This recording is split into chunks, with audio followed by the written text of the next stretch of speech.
اور ہمارے انتہائی محترم اور مکرم جناب شیخ محمد ضامن صاحب، ان کی والدہ ماجدہ کی برسی ہے اور انہوں نے خاص طور سے التماس دعا اور سورہ فاتحہ کی درخواست کی ہے۔ تمام حضرات سے گزارش ہے کہ جناب شیخ محمد ضامن صاحب کی والدہ بالخصوص اور بالعموم ان کے والد اور ان کی فیملی کے تمام مرحومین اور جتنے بھی جملہ حاضرین ہیں ان کے مرحومین کے ایصال ثواب کے لیے رحم اللہ من قرأ الفاتحہ۔ بسم اللہ الرحمن الرحیم۔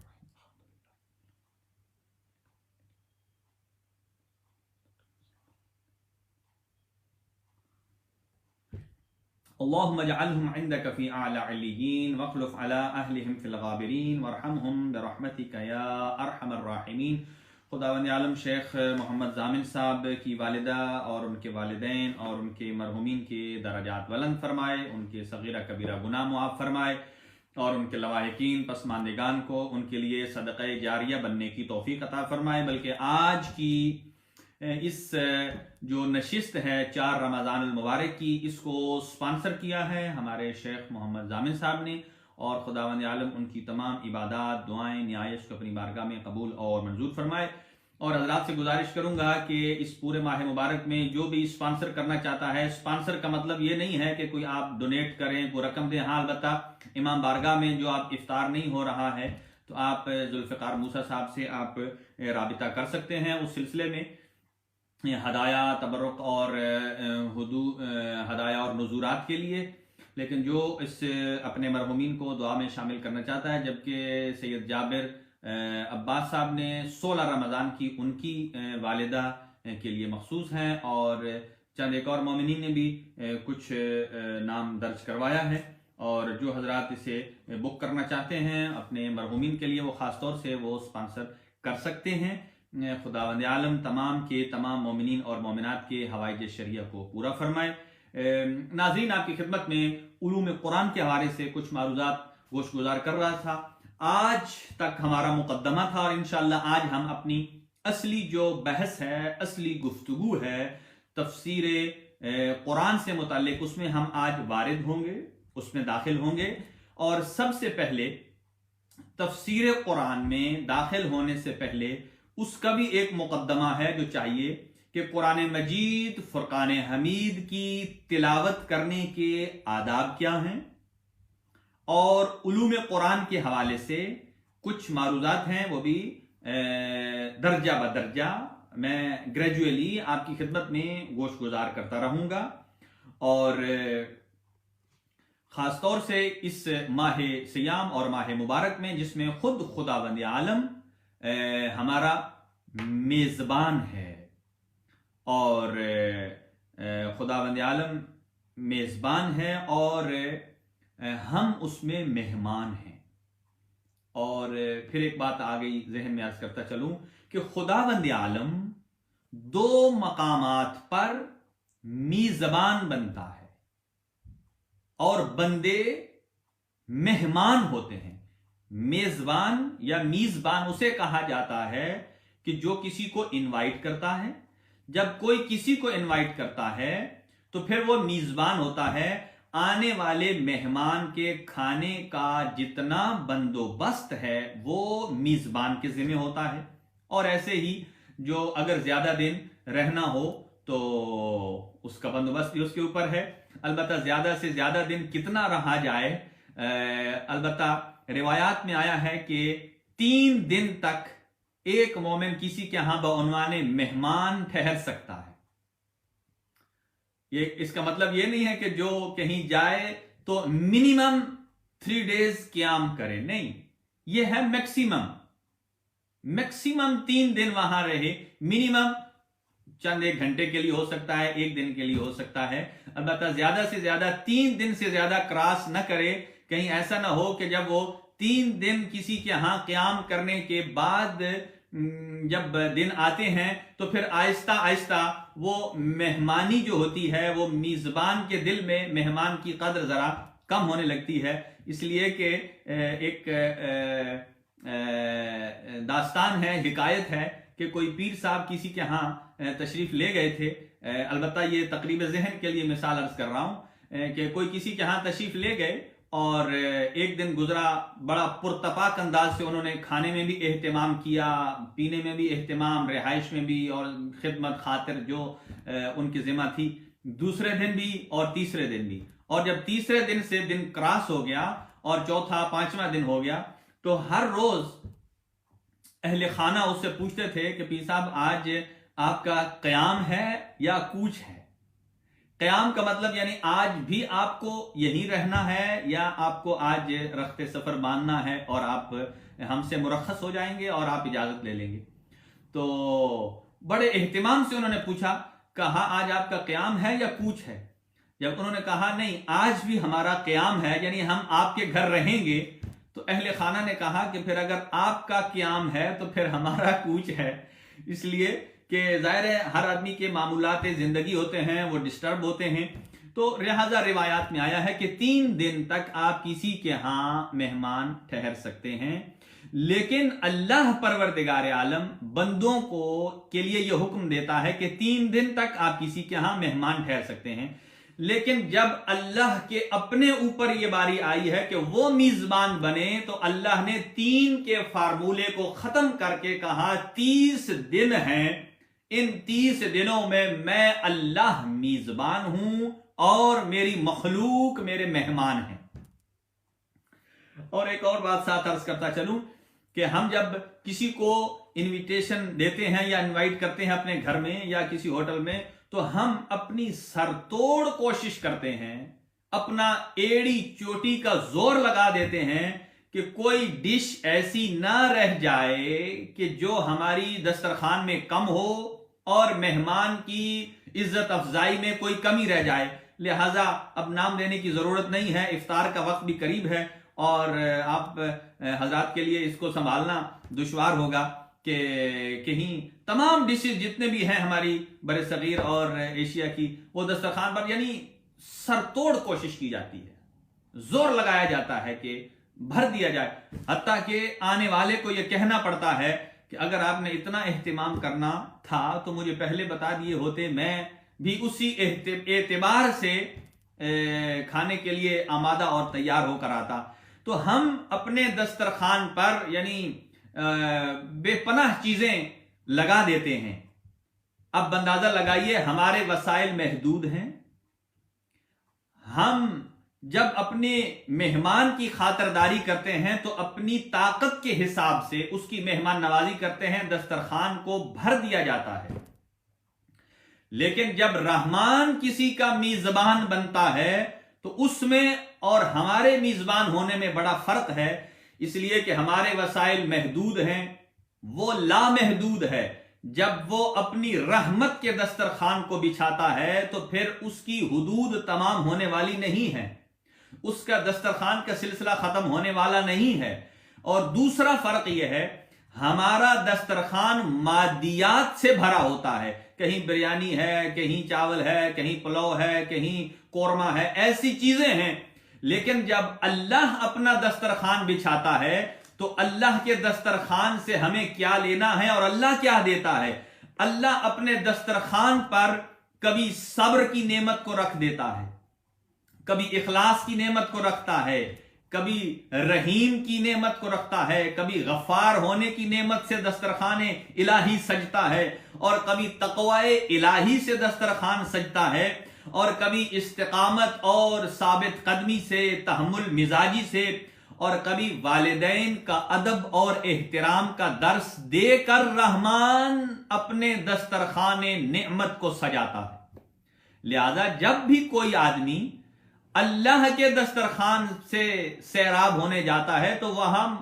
روحانی نعمتیں بھی ملتی ہیں اور جسمانی نعمتیں بھی ملتی ہیں، اور اس کے ساتھ ساتھ انسان کی معنوی نعمتیں بھی اسی دسترخوان سے انسان کو ملتی ہیں. تو چنانچہ اللہ 2 مقام پر مہمان ٹھہرتا ہے، میزبان ٹھہرتا ہے. ایک جب کوئی آدمی حج بیت اللہ کے لیے جاتا ہے، اور دوسرا ماہ مبارک میں. ایک مرتبہ اللہ مکانی اعتبار سے میزبان ہوتا ہے اور ایک مرتبہ اللہ زمان کے حساب سے اور اعتبار سے میزبان ہوتا ہے. روایات میں آیا ہے کہ جب حاجی گھر سے سفر کرتا ہے حج بیت اللہ کے لیے تو سرزمین مکہ کی حدود سے باہر تک وہ خود ہی میزبان ہے، خود ہی مہمان ہے. اپنے کھانے کا بندوبست بھی اسے خود کرنا ہے، رہائش کا بندوبست بھی خود کرنا ہے. لیکن جیسے ہی سرزمین مکہ میں وارد ہو جاتا ہے، داخل ہو جاتا ہے، اب اللہ فرماتا اے میرا بندہ تو میرا مہمان ہے، اب تیرا کھانا بھی مجھ اللہ کے اوپر ہے، تیرا پینا بھی مجھ اللہ کے اوپر ہے، تیری رہائش کا بندوبست بھی مجھ اللہ کے اوپر ہے. اور اس کا بہترین شاہد حضرت امام زین العابدین علیہ السلام کی ذات بابرکت ہے، راوی ہے ابراہیم بن ادہم. وہ یہ فرماتے ہیں کہ میں حج بیت اللہ کے سفر کے لیے گیا اور میں نے ایک بیابان، ایک دشت میں ایک کم سن بچے کو دیکھا. غالباً امام سجاد علیہ السلام کی عمر 5 سال یا 8 سال یا 11 سال با اختلاف روایت درج ہے. کہا میں جب ایک چھوٹے بچے کے پاس پہنچا اور میں نے اس بچے سے پوچھا، نہ اس کے پاس کوئی راہ توشہ ہے، کھانے کا سامان ہے، نہ کوئی بستر ہے، نہ کوئی پینے کی چیز ہے، اور میں نے اس بچے سے پوچھا اے نوجوان، اے بچے، آپ اتنے صحرا میں جو جا رہے ہیں آپ کے پاس کوئی سواری نہیں ہے؟ تو اس بچے نے مجھے جواب دیا، کہا مرکبی رجلائیا، تو سواری اپنے گھوڑے کو کہتا ہے، اپنے اونٹ کو کہتا ہے مرکبی رجلائیا، اللہ نے مجھے 2 ٹانگیں عطا کی ہیں، یہی 2 ٹانگیں میری سواری ہیں، مرکب ہیں. مرکبی رجلائیا یعنی میری 2 ٹانگیں، میرے 2 پیر، یہ مرکب ہیں. اور پھر کہا آپ کے پاس زاد راہ نہیں ہے، کچھ کھانے کے لیے کچھ آپ نے ذخیرہ نہیں کیا؟ فرماتے ہیں زادی تقوایا، میرا زاد راہ تقوی الہی ہے. اور پھر کہا آپ جا کہاں رہے ہیں، کس طرف جا رہے ہیں؟ کہا قصدی مولایا، میرا قصد اور میرا مقصد حرم بیت اللہ میں جانا ہے، جہاں میرا آقا و مولا یعنی اللہ پروردگار عالم کا حرم ہے، وہاں میرا قصد ہے، ادھر جا رہا ہوں. کہا اپنے پاس آپ نے کھانا نہیں رکھا؟ تو فرمایا نصیحت بھرا جملہ، فرماتے ہیں یاد رکھنا جب بھی کوئی آدمی کسی کریم کے ہاں جاتا ہے اور کوئی کریم آپ کو انوائٹ کرے تو کسی کریم کے پاس کھانا لے کر جانا یہ اس کریم کی توہین ہے کہ آدمی گھر سے کھانا لے کر جائے. جیسا کہ آپ کسی آدمی کو افطار پر اپنے گھر انوائٹ کریں اور آنے والا مہمان اپنے گھر سے کھجوریں بھی لے آئے، اور ابھی کامنٹس میں پکوڑے کا نام بھی آ رہا ہے، پکوڑے بھی لے آئے، سموسے بھی لے آئے، چاٹ بھی لے آئے، فروٹ چاٹ، چنا چاٹ، چٹنی، جو بھی اگر گھر سے لے آئے، آپ کے گھر دسترخوان پر جب دعوت ہو تو وہ اپنا رہتوشہ کھولے، وہاں سے ایک ایک نسخہ نکال کر دسترخوان پر رکھنا شروع کر دے، تو خود اہل خانہ جو میزبان ہیں وہ اسے کہیں گے ارے بھائی آنے والے، تو نے ہماری کتنی توہین کر دی ہے، ہم نے جو یہ سارا اہتمام کیا ہے، آپ کو بلا کر آپ کی دعوت کی ہے، یہ آپ کے لیے کیا ہے، یعنی آپ اپنے ساتھ اپنی خوراک لا کر آپ نے ہماری توہین کی ہے. جبکہ ہمارا شمار نہ سخیوں میں ہوتا ہے اور نہ کریم میں ہوتا ہے. وہ وحدہ لا شریک امام زمان فرماتے ہیں وہ کریم ذات ہے کہ اگر کوئی بندہ کریم کے دربار میں جائے اور اپنے ساتھ زاد راہ لے کر جائے تو یہ کریم کی توہین ہے. کہا میرا اللہ میرا میزبان ہے.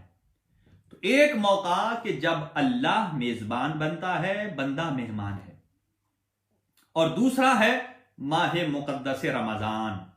کہ جس میں ہم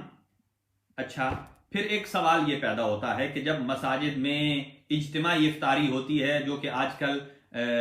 کورونا وائرس کی وجہ سے وہ اجتماعی افطاری ہمارے گھروں میں تبدیل ہو گئی ہے، اب اہل خانہ کو یہ حق ہے کہ وہ خود کسی کی نیابت میں افطار کر سکتے ہیں.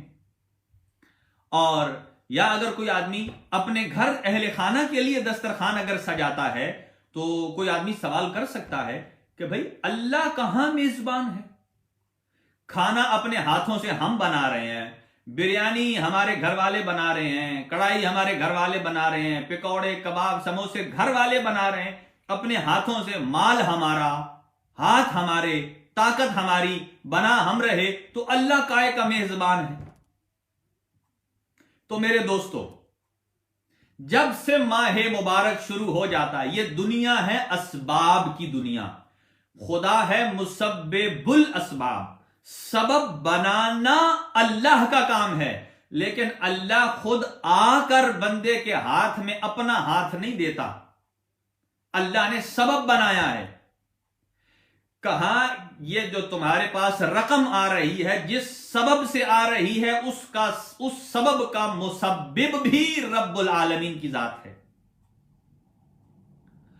اور اب یوں سمجھیے کہ ماہ مبارک میں جو کچھ آپ کما رہے ہیں، اس کمائی کا ماحاصل اور اس کا مسبب الاسباب بھی وحدہ لا شریک ہے۔ لیکن یہاں پھر ایک معصومانہ سوال پیدا ہو جاتا ہے، کوئی آدمی کہے کہ اگر کسی کا سورس آف انکم بڑے ہی احتیاط اور ادب سے میں گزر رہا ہوں، کہ اگر کسی کا سورس آف انکم اللہ تعالیٰ معاف فرمائے وہ ذرا جائز طریقے سے ہٹ کر ہو جائے، اس کے بارے میں آپ کیا کہیں گے کہ وہ بھی اللہ سبب بنا رہا ہے؟ تو میرے دوستو، جو بھی رزق کے حلال کماتے ہیں، معصومین نے ارشاد فرمایا اور قرآن بھی اسی کی تائید کرتا ہے،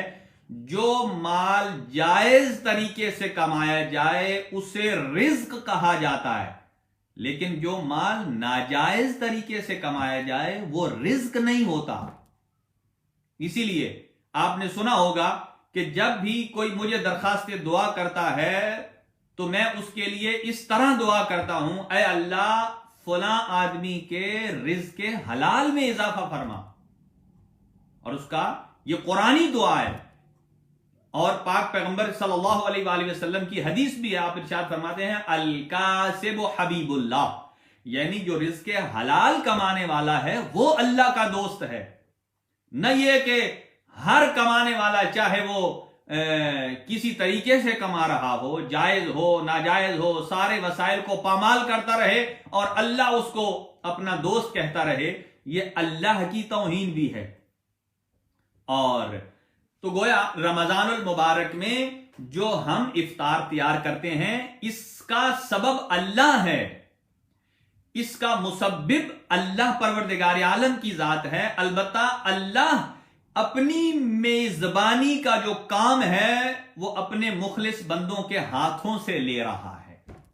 جیسے رمضان میں لوگ افطار کا اہتمام کراتے ہیں، ہر روز کسی نہ کسی کی افطاری ہوتی ہے، تو گویا اللہ ہر روز کسی نہ کسی بندے کو سبب بناتا ہے کہ وہ اللہ کی طرف سے اس کام کو انجام دے۔ اور تو اللہ دو جگہ پر میزبان ہے، ایک مکان کے اعتبار سے یعنی حج کے موقع پر، اور دوسرا زمان کے اعتبار سے جب انسان اس زمانے میں داخل ہوتا ہے، 30 دن کے پیریڈ میں، اس مہینے میں جب داخل ہوتا ہے، اللہ میزبان ہے۔ اب بس اپنی گفتگو کو میں نتیجہ نکال رہا ہوں، ایک سینٹنس میں حاضرین سے میری گزارش ہے کہ اگر ابھی تک توجہ نہیں کی تو اس جملے پر ضرور توجہ کیجیے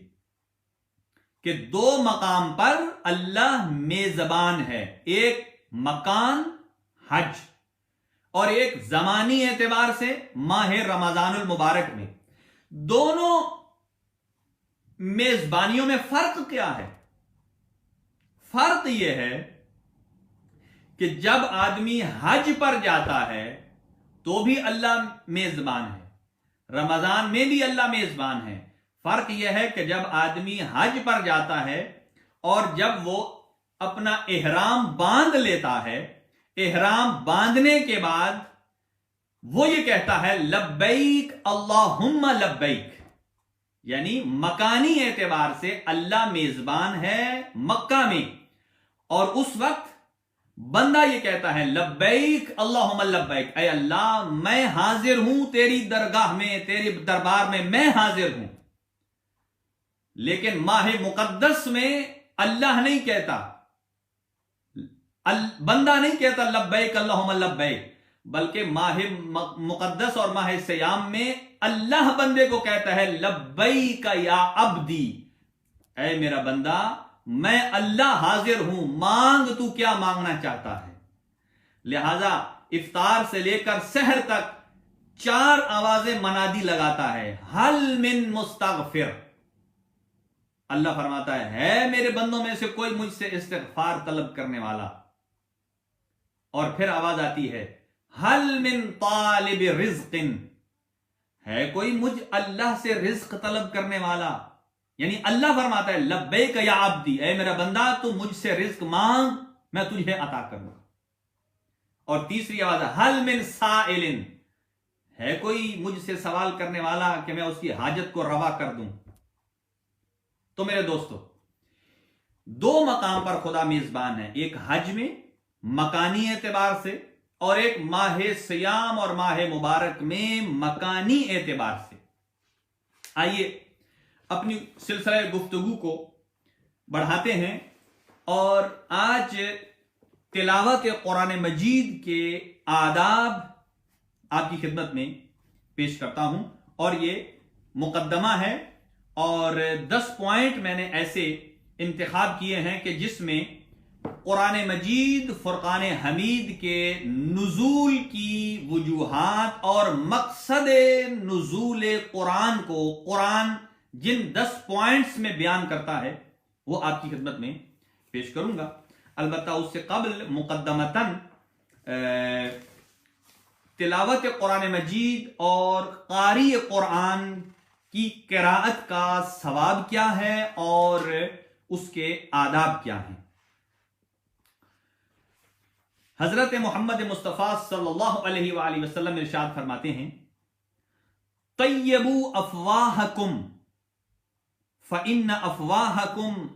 طریق القرآن۔ فرمایا تلاوت قرآن مجید کا ادب یہ ہے کہ تلاوت قرآن مجید سے پہلے اپنی زبانوں کو طیب اور طاہر اور پاکیزہ کر لو، اس لیے کہ تمہاری زبانیں قرآن کی تلاوت کا ذریعہ بن رہی ہیں۔ لہذا جیسے قرآن طیب ہے، طاہر ہے، پاکیزہ ہے، تلاوت قرآن مجید سے پہلے اپنی زبانوں کو پاک کر لو، یعنی یہ دونوں اعتبار سے ہے۔ ایک تو انسان باوضو ہو جائے، اس لیے کہ قرآن مجید کے ٹیکسٹ اور اس کے حروف کو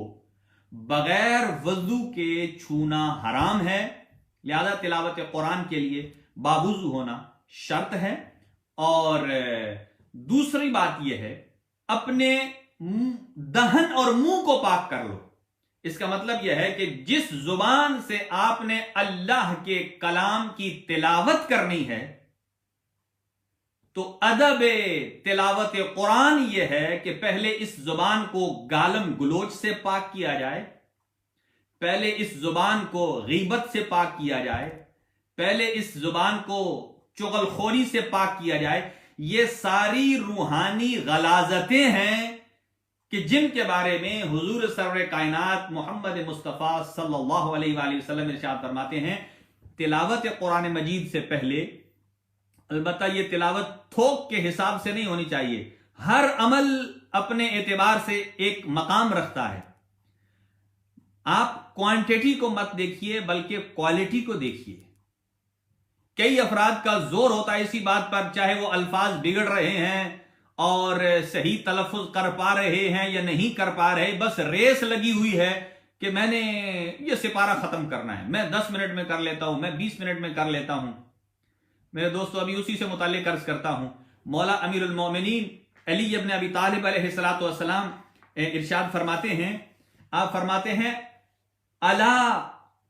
خبردار ہو جاؤ، لا خیر فی قراءۃ لیس فیہا تدبر۔ فرماتے ہیں ہوشیار رہو، باخبر ہو جاؤ کہ اس قراءت قرآن میں، اس تلاوت میں کوئی خیر نہیں ہے، کوئی بھلائی نہیں ہے، کوئی فائدہ نہیں ہے جس تلاوت قرآن مجید میں تدبر نہیں ہے، غور و فکر نہیں ہے۔ لہذا حافظ میں